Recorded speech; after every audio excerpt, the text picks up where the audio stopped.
Boa tarde a todos. Prazer estar aqui com vocês. Vou começar daqui, porque tem alguns pontos que eu não posso esquecer. Depois eu vou à frente e continuo a palestra. Vou falar da participação dos municípios no produto da arrecadação do ICMS. Só vou arrumar aqui. Sou advogado especialista em direito tributário, como ele falou. Sou presidente aqui no... Eu era vice-presidente quando a doutora Xene me fez o convite, mas hoje sou presidente da Comissão de Assuntos Tributários da OAB do Mato Grosso do Sul.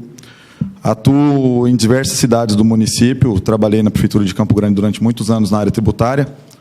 Fui colega do Cláudio Matos, ali, aqui presente, também na Prefeitura de Dourados, onde eu conheci, e desde então começamos a fazer uma parceria nesse trabalho relacionado ao ICMS. Por quê? Porque nós descobrimos, através de resultados anteriores, que essa matéria não é somente uma matéria tributária e nem somente uma matéria fiscal. O que aconteceu no estado do Mato Grosso do Sul, que nós descobrimos que poderíamos fazer diferente. E nisso utilizamos até a cidade de Dourados como um modelo, onde o repasse de Dourados era, dentro do 100% do estado, era de 6,3%, e hoje chegamos a 7,0%. Incrementando a receita do município em 4 anos em mais de 56 milhões. Então, nos últimos 4 anos do nosso trabalho, nós temos o melhor resultado do Estado com os municípios que a gente atende. Sempre o município que nós atendemos ficou com o melhor índice do Estado em porcentagem. Então, vou começar a palestra falando um pouquinho do direito tributário e também da sua importância. O Estado ele foi criado, justamente para que nós pudéssemos monopolizar o poder. Como que foi feito isso? Como todos vocês sabem, eu sei que aqui são um grupo seleto de pessoas. Foi criado o Estado, a União, Estados, membros, o município e o Distrito Federal. Eu vou tirar aqui que não está legal. E, através disso, foi criada a Constituição para monopolizar esse poder.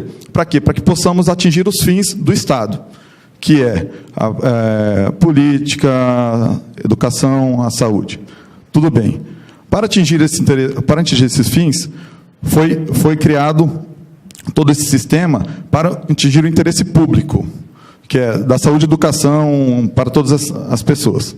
Eu estou um pouquinho nervoso, porque é a primeira palestra minha fora do Mato Grosso do Sul, e eu sei que aqui tem pessoas muito qualificadas, então, mas já eu vou me soltar aqui e a gente vai conseguir tocar para frente isso aí. É importante dizer que o Estado não existe para ter lucro, e sim para servir. O que não acontece hoje, porque hoje o Brasil ele tem a 6ª maior carga tributária do mundo, e é o último em retorno, ou seja, nós temos uma carga tributária maior que a dos Estados Unidos, só que não temos os retornos que eles têm lá. Por exemplo, nos Estados Unidos você não paga a escola para o seu filho, você não paga a faculdade do seu filho, você não paga o médico, você não paga nada. E aqui no Brasil, nós temos uma carga tributária acima da carga tributária dos Estados Unidos e não temos esse retorno. O direito tributário, ele é um dos primeiros ramos do direito. Desde a época da monarquia, os reis pegavam dos súditos, todo mês uma quantia, ou arrebatavam daqueles que eram seus inimigos, após uma grande batalha. Tá? O tributo veio para financiar o Estado. Propiciar lazer, saúde, educação, como eu falei. Geralmente, quem arrecada fica com esse produto dessa arrecadação. No caso específico do ICMS, a Constituição, no seu artigo 158, inciso 4, criou a repartição de receita. Como que é? O Estado ele vai arrecadar esse tributo, mas ele tem que repassar para o município uma cota. Qual que é o grande problema disso hoje no Brasil? É muito subjetivo. É uma lei que não é uma lei muito específica. Ela é clara, mas é muito subjetiva, porque abrange muitas coisas. Como, por exemplo, além da Constituição, foi criada a Lei 63 de 1990, que regulamenta todo esse repasse, como que vai ser. E nela ele fala o seguinte, que 3/4 vai ficar para... 3/4 do repasse é determinado pela lei. por essa lei complementar 63 de 90. Só que 1/4 desse repasse, ele vai ser, ele é através de lei estadual. O Estado tem que fazer uma lei para definir esse repasse. Por que foi feito isso? Principalmente para consagrar o princípio da isonomia. Por quê? Porque tem município que é muito pequenininho. E se não tivesse esse requisito, eles não vão receber quase nada. Então, é uma forma de desenvolvimento também dos municípios menores. Mas o que acontece quanto a isso? Os governos dos estados do Brasil, eles utilizam disso principalmente para privilegiar os parceiros políticos. Por quê?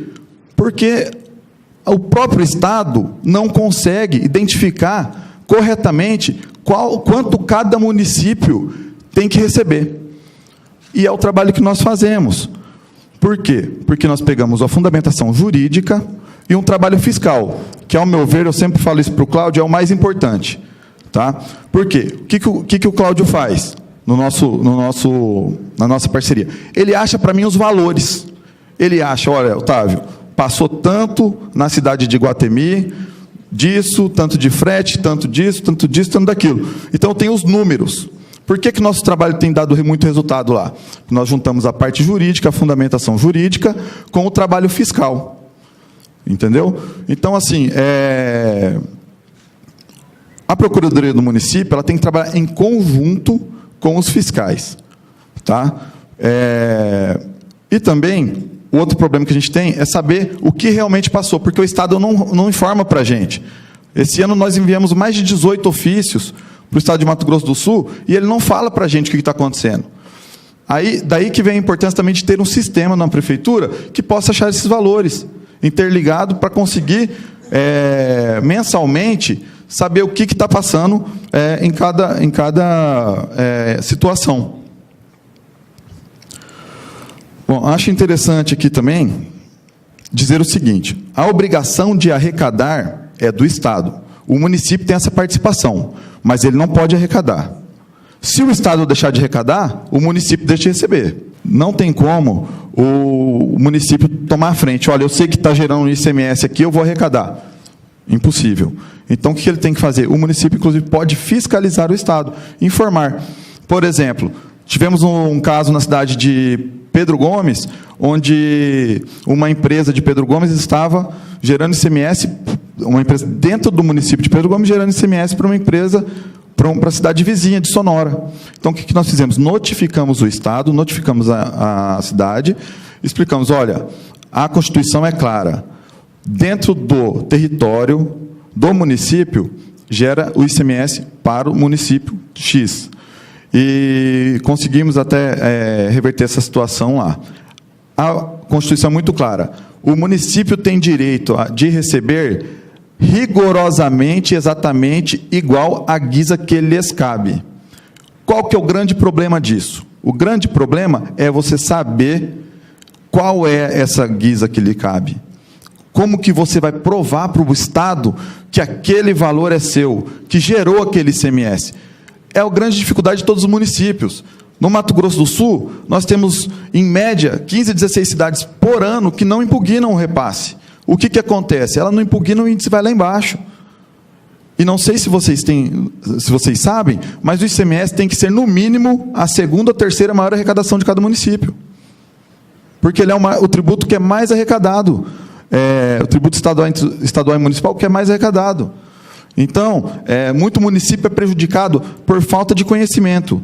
Ele não sabe como fazer essa impugnação, não sabe como que ela tem que ser feita, deixando claro, o repasse não é tributário, ele é um direito financeiro. O direito tributário é arrecadar e instituir tributo. O direito financeiro é você dar a destinação para aquilo que foi arrecadado. Tá? Vou ver se eu não esqueci de alguma coisa mais importante aqui, só um segundo. Uma questão muito interessante também que eu queria colocar aqui, até por isso que eu anotei, é que há alguns anos atrás, o Estado pegava 20% do repasse do município e falava assim, esse dinheiro é meu, porque eu tive despesa para arrecadar. O que aconteceu? O STF pacificou isso já. É proibido o Estado tirar qualquer valor do repasse. O repasse ele tem que vir livre para o município. O município não pode, o Estado não pode reter nada desse repasse. Outra coisa que é muito importante a gente ressaltar é a lei estadual. No Mato Grosso do Sul, por exemplo, a lei estadual ela divide o repasse da seguinte forma: igualmente para todos os municípios, tá? Pelo número de habitantes, de eleitores, pela extensão territorial, ICMS ecológico e pelo que passa dentro do município. E o que acontece com isso? Deixa muito subjetivo. A lei estadual, ela dificulta ainda mais a gente saber o que a gente tem direito dentro do nosso município. Por quê? Tinha, no Mato Grosso do Sul, uma cidade que era de um companheiro político do ex-governador. A cidade de 15 mil habitantes recebia R$500 mil mensais de ICMS ecológico. Enquanto que Dourados, que é a cidade que tem a maior extensão de terras indígenas do Brasil, recebia 5 mil por mês. Então, assim, era uma coisa que era descarada, assim, era na cara que não era correto. Nós fizemos também um trabalho lá e conseguimos aumentar o repasse de Dourados em 16 vezes, de um ano para o outro. Então, assim, é muito complicado mexer com o ICMS, com a participação do ICMS, porque os governadores, na maioria das vezes, claro que com certeza deve ter exceção, eles utilizam disso para beneficiar aqueles que têm uma amizade política, um apadrinhamento político. Então, assim, por isso que é importante que toda procuradoria, que todo município, que toda Secretaria de Fazenda Municipal faça a impugnação todo ano. A impugnação ela é lançada lá no estado do Mato Grosso do Sul, geralmente em junho. Só que no Brasil todo ela tem um mês para ser impugnada. Então, assim, vocês terão um mês para pegar as informações, fazer os levantamentos. O Estado sempre disponibiliza um CD, onde, na maioria das vezes, muita empresa grande, indústrias, vem zerado. Aí você fala assim, como assim? Gera milhões e milhões e milhões por mês, por que está zerado aqui? Não teve ICMS? Aí você vai na empresa, pede faz um ofício, solicita a informação da empresa, tá? Tanto a Procuradoria do município quanto a Secretaria de Fazenda pode fazer isso, a gente solicita, aí você faz um encontro de contas com o Estado. Nesse encontro de contas, você vai achar, com certeza, milhões e milhões e milhões de reais que não estão vindo para o município, entendeu? Lá no Mato Grosso do Sul temos uma cidade chamada Iguatemi, é uma cidade de 15 mil habitantes. Após o trabalho feito, nós conseguimos arrecadar, em média, R$250 mil por mês de incremento de receita para a cidade de Iguatemi. Cidade de Pedro Gomes, desde 79 o índice só caía. Há 2 anos seguidos a gente vem conseguindo aumentar esse índice. E é um trabalho em parceria. Eu sei que trabalho em município há muitos anos, eu sei que muitas vezes acontece de a Secretaria de Fazenda, os auditores não terem muita amizade com a parte da Procuradoria, tem aquela coisa de carreira e tudo mais. Lá no Mato Grosso do Sul, lá em Dourados, a gente deixou isso aí de lado, né, Cláudio? E começamos a trabalhar juntos e deu um resultado muito satisfatório. Quem ganha sempre é a população, quem ganha é a cidade. Então, muito interessante estar trabalhando em parceria. Tá? Gostaria aqui de falar também da forma de contratação. Por quê? Muitas vezes a gente fica com medo de contratar. O prefeito fala assim, não, eu não vou contratar porque vai dar problema para mim. Isso aí não está certo, eu não posso contratar esse cara desse jeito porque não tem licitação, ou vou ter que fazer um pregão. O nosso Tribunal de Contas lá já tem um posicionamento. Eu queria aproveitar e convidar o meu colega aqui para falar disso, que é o Dr. Carlos Eduardo, que é procurador aqui do município de Cuiabá, um colega de muitos anos, amigo de infância, e tive a felicidade de encontrá-lo aqui. E gostaria de convidar, doutor, para estar falando disso aí, para explicar um pouquinho, pessoal. Boa tarde. Meu nome é Carlos Eduardo. Eu fui aprovado no último concurso aqui da Procuradoria do Município e fui lotado na Procuradoria Fiscal, na frente da Prefeitura. A gente mudou de prédio, agora está na Miguel Sutil, até convidando, né, a população aí de quem é de Cuiabá mesmo, os contribuintes, a comparecer sem pagar os seus impostos, né, em prol aí do município. O doutor Otávio, ele veio aqui uma ocasião, se eu não me engano, foi há 2, 3 meses atrás. Veio trazer o trabalho dele e apresentar para o nosso secretário, né, para o Pascoal. E ele até acho que fez a apresentação dele aqui hoje pela manhã. Eu não pude comparecer, mas eu fiquei sabendo. E após a explanação do doutor Otávio a respeito, né, do trabalho que ele vem desenvolvendo em Campo Grande e na região lá do Mato Grosso do Sul, o secretário, no mesmo ato, me perguntou, me questionou, falou: doutor Carlos, tudo bem, o trabalho dele é bem feito, tal, mas como é que a gente fica perante o Tribunal de Contas do Estado, né, essa contratação? Eu não tenho que fazer licitação, eu posso contratar direto, existe algum precedente nesse sentido, né? E isso aí acabou me levando a fazer um estudo em cima disso, né, de que forma seria essa contratação.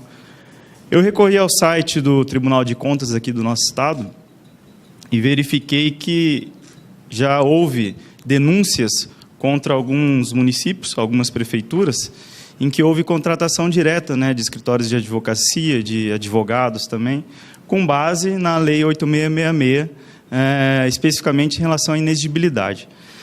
De fato, a Lei 8666, que regula, né, o processo de licitação, contratação de obras e serviços do município, dos estados e da União, ela contempla, no artigo 25, a questão da inexigibilidade, quando é inviável a competição, né, na contratação de obras e serviços pelo ente público.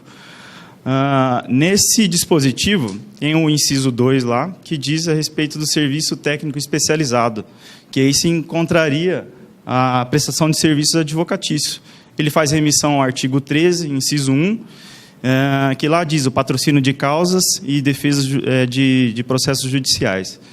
E franqueia ao administrador público, né, caso ele tenha muito interesse na contratação do profissional, valer-se da contratação direta. É feito um procedimento simplificado pelo município. Não é a minha especialidade, porque eu estou na Procuradoria Fiscal, mas eu tenho conhecimento pelos colegas que atuam na Procuradoria Especializada de Patrimônios e Contratos. E lá é feito um termo simplificado, justificando o porquê da contratação de determinado escritório, de determinado profissional. No artigo 25 da Lei 8666, lá diz que o profissional ele tem que ter notória especialização. No caso, se o secretário chegasse em mim e a mim fosse submetido um parecer, com certeza o meu parecer seria opinando pela contratação do Dr. Otávio. Eu explico por quê. Na Procuradoria Fiscal, antes mesmo de eu entrar, ano passado, eu já tive notícia de que tentaram fazer uma impugnação aqui. Nossa procuradora-chefe do Núcleo de Grandes Execuções Fiscais, a doutora Lilian, ela chegou a fazer uma tentativa de impugnação dos índices, né, que ele comentou aqui, que são utilizados pelo Estado do Mato Grosso, no repasse da parte do ICMS para Cuiabá. Sem sucesso. A Procuradoria Fiscal ela não tem conhecimento técnico especializado, conforme ele pontuou, junto aos auditores. A gente não tem esse conhecimento técnico, não teria como a gente fazer esse tipo de trabalho. E aí que resta preenchida a questão da singularidade.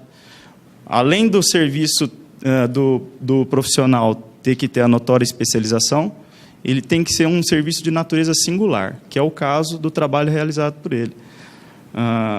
É um trabalho que envolve uma equipe técnica que ele utiliza. Nós não dispomos desse conhecimento e que, a partir daí, ele consegue achar as diferenças, né, de valores que não são, de fato, repassados. Então, pela lei de licitações, do artigo 25, do inciso 2, eu tenho certeza de que a contratação ela é possível e tanto os secretários como os prefeitos municipais, eles não precisam ter medo de que em relação a esse tipo de serviço, a contratação direta ela é facultada. Aí cabe a cada um avaliar, né, o administrador, se tem interesse, se vai conver o município, se não tem, valores que ele vai cobrar também. Aí uma análise casuística, né? Mas o parecer, eu tenho certeza de que é possível, sim. Bom, vou ressaltar novamente que o município tem o direito, dever de exigir a guisa que lhe cabe. Tá? E a Constituição é muito clara. Então, o município deve impugnar e exigir. Esse ano, na minha impugnação, nas impugnações do nosso escritório, eu utilizei um princípio, que é o princípio da lealdade federativa. É um princípio muito utilizado na Alemanha, mas aqui no Brasil ele é meio que esquecido. Até por conta de toda a corrupção, de tudo que envolve no nosso país, ele acaba não sendo utilizado. Ele exige que as pessoas políticas, ao se interrelacionarem, observem as condutas de fidelidade, juntamente para que se preserve a federação. Qual que é o objetivo desse princípio? Preservar a federação.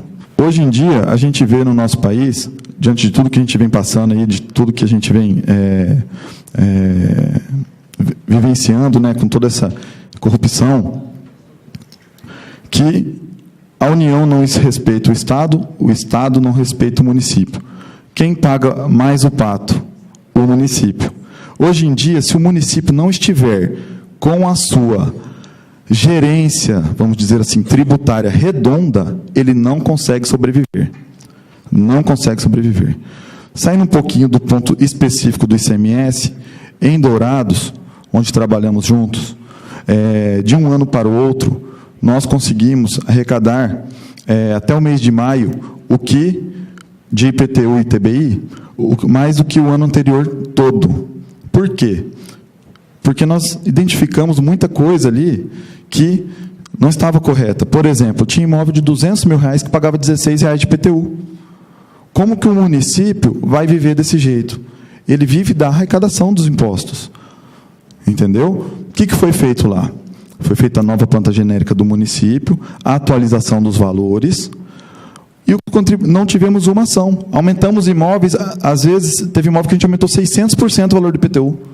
Fizemos a lei específica, conforme determinado, mas não tivemos uma ação. Por quê? A pessoa que tem um imóvel de 200 mil, ela sabe que ela não tem que pagar R$16 de IPTU. Só que ela não vai na prefeitura falar, me cobra, por favor, que está errado no meu IPTU. Ela nunca vai fazer isso. Então, assim, muitas vezes a gente consegue incrementar a arrecadação sem ferir o bolso do contribuinte, sem deixar o contribuinte chateado, sem deixar o contribuinte com aquele sentimento de estou sendo roubado. Porque pagar o imposto hoje no Brasil gera para a gente esse sentimento, né? Porque a gente não vê o retorno.